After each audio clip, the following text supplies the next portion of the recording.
Hello everyone, welcome back to the class. So in today's class, we are going to discuss the last topic in second chapter of CFR, that is, we have to study the basis of difference. So the basis of difference of presenting the balance sheet, IFRS versus USGAAP versus IGAAP.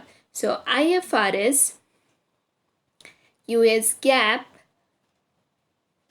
and Indian GAAP. So, how the balance sheet is being presented according to IFRS. What IFRS tells us what is the format, what is the order, how the rules and regulations differ from IFRS to US GAAP and to the Indian GAAP. We have to differentiate between these three standards. So the balance sheet, presentation of the balance sheet in IFRS, in US GAAP and Indian GAAP. So we already know what is IFRS and we also know what is Indian GAAP. So let's just look at the meaning of US GAAP. So here just revise the meaning of GAAP. GAAP means generally accepted accounting principles. So the full form of the GAAP is generally accepted accounting principles. So it is refers to accounting policies. It is accounting policies, or we can say it is a procedure that are widely accepted or used in practice. So I told you from the first class, I am telling you the meaning of the GAAP. So GAAP is the generally accepted accounting principles which is being accepted by the particular country.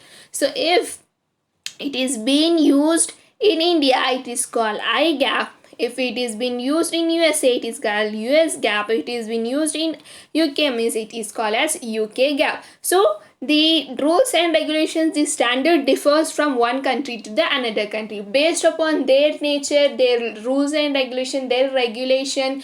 They are based upon their countries rules and regulation. The accounting principles, accounting rules also differ. So generally whatever the principles a particular country is accepted and they are following, that is called as GAAP.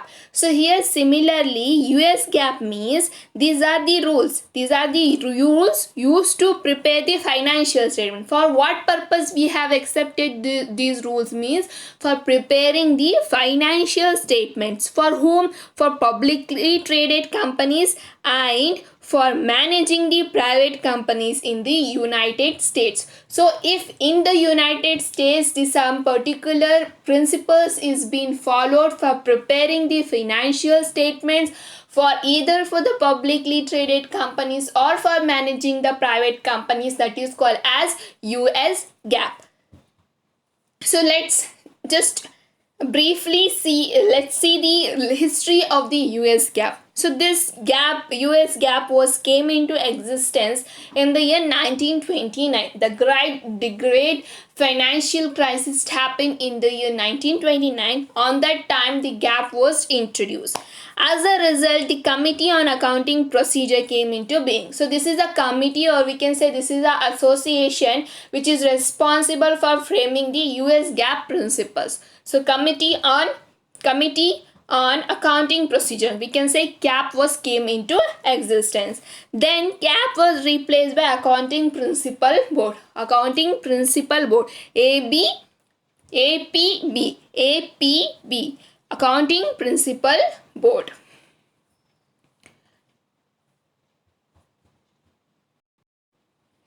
Now let's see the balance sheet difference in respect of IFRS, GAAP and US. So first here, the basis of difference, first point is format. So what is the format in IFRS? So here IFRS does not prescribe any format. So IFRS here does not prescribe any format, but it tells us minimum format, like for plant and equipment, for investment property, for intangible asset, for financial asset, for biological asset, inventory and receivable. So here the format, they does not provide any kind of format, but they are telling us to prepare the asset side of the balance sheet like this. First of all, you have to record the plant and equipments, next the investments, next the intangible assets, next any financial assets if you have, next the biological asset, and lastly you have to record the bills receivable. So this is called as line items. So according to the order, according to our line, you have to represent your assets on the balance sheet. So they don't tell us any format, but for the assets they are telling to record like this. This is one difference in IFRS. Next let's see USGAAP. So USGAAP also does not prescribe any format, but there is also some minimum line items to be disclosed either on the face of the balance sheet or notes to accounts. So similarly, like IFRS, the USGAAP is also not providing any kind of format, but they are also telling like the line items like the plant and equipments, investments, like I told you, all those things need to be presented either on the face balance sheet or on the notes, which is below the financial statements. Next, let's see what our Indian GAAP has a format for the balance sheet. So Indian GAAP provides two format of balance sheet. One is horizontal, another is vertical format. So we have already studied this how to represent the balance sheet in a horizontal format and how to represent the balance sheet in a vertical format. So horizontal format means like we used to present the financial balance sheet in the old format, like liabilities and assets. In vertical means first assets then liabilities. So assets then liabilities. So here total of assets, next total of liabilities, the both will become the grand total. So the Indian GAAP provides two format for the balance sheet, but US GAAP and the IFRS, they does not prescribe any particular format, but we can follow the line items. Next is order. So under IFRS, line items are presented in increasing order of the liquidity. So here line items means let's here assets. So assets, plant and equipment, investments, intangible asset, financial asset, and other biological asset. Next inventory, next receivables. So these are the line items. So here what the order is, the value of this item. For example, the plant and equipment is costing rupees 40,000, 40k. Next inventory is costing rupees 30k. Next financial assets is costing rupees 80k, like that. So increasing order. So first of all, here if we want to follow IFRS means first we have to record the financial assets. So it is increasing order means 80k. Next plant and equipment, that is 40k. Next investment, that is 30k. So this is an increasing order. So according to IFRS, we have to present the line items in the increasing order. Let's see what the USGAAP is telling. So USGAAP, under USGAAP, the items in assets and liabilities are presented in decreasing order. So here vice versa of the IFRS. So if financial asset is 20k,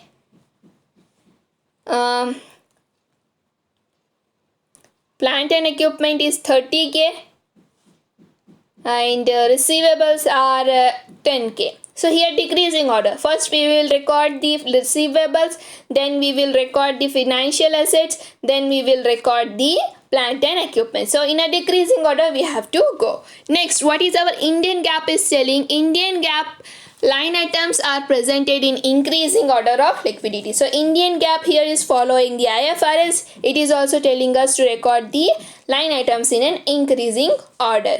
Next, Consolidation. So consolidation of the financial statements happens when our company has a subsidiary company or when our company has a branches in other countries. So consolidating all the financial statements and preparing one financial statement, combining, merging all the financial statements of the subsidiary company or the branches and making one financial statement, that is called as consolidation. So we are merging all the financial performance of all the companies into one financial statement. So here consolidation of the financial statements of the subsidiary is not compulsory until it is required under some other law.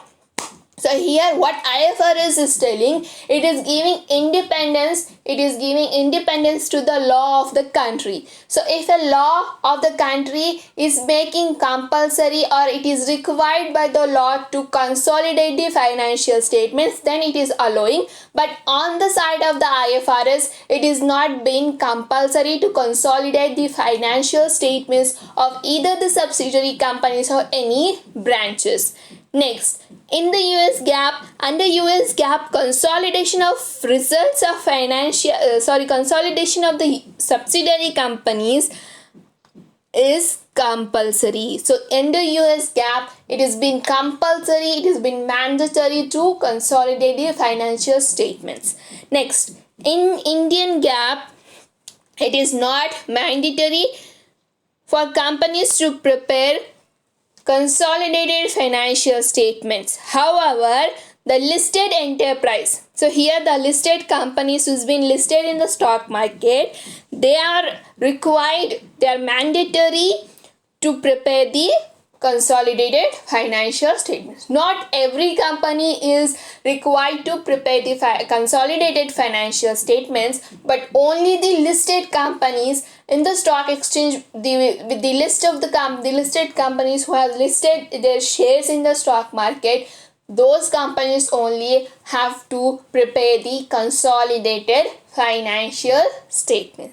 So let's revise this. In IFRS it is not compulsory. In US GAAP it is compulsory. Next, in Indian GAAP it is compulsory for the listed companies. The last point is current and non-current assets or liabilities. So an organization in IFRS, according to IFRS is giving an option to adopt current or non-current classification of assets and liabilities. So we can classify the current or non-current assets or liabilities. We have an option. If we want, we can classify, otherwise we can show it as together only. Next, according to US GAAP, bifurcation into current and non-current items is compulsory required. So here compulsorily current and non-current assets liabilities has to be divided. Next, according to IGAAP, they don't have any such requirement. If you want, you can, otherwise you can leave that. So these are the difference in presenting the balance sheet according to IFRS, according to US GAAP, and according to IGAAP.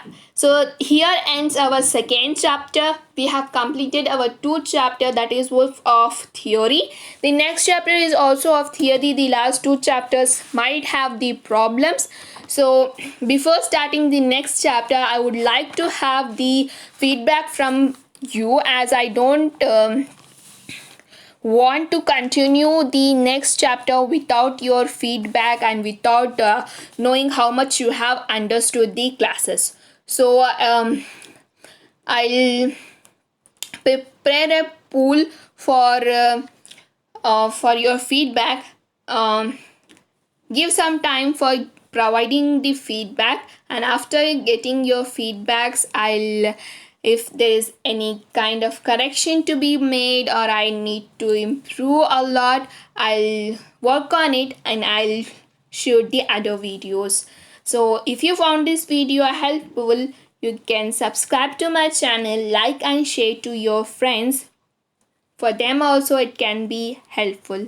Thank you. If you have any doubt, you can ask me in the comments below or in your WhatsApp group.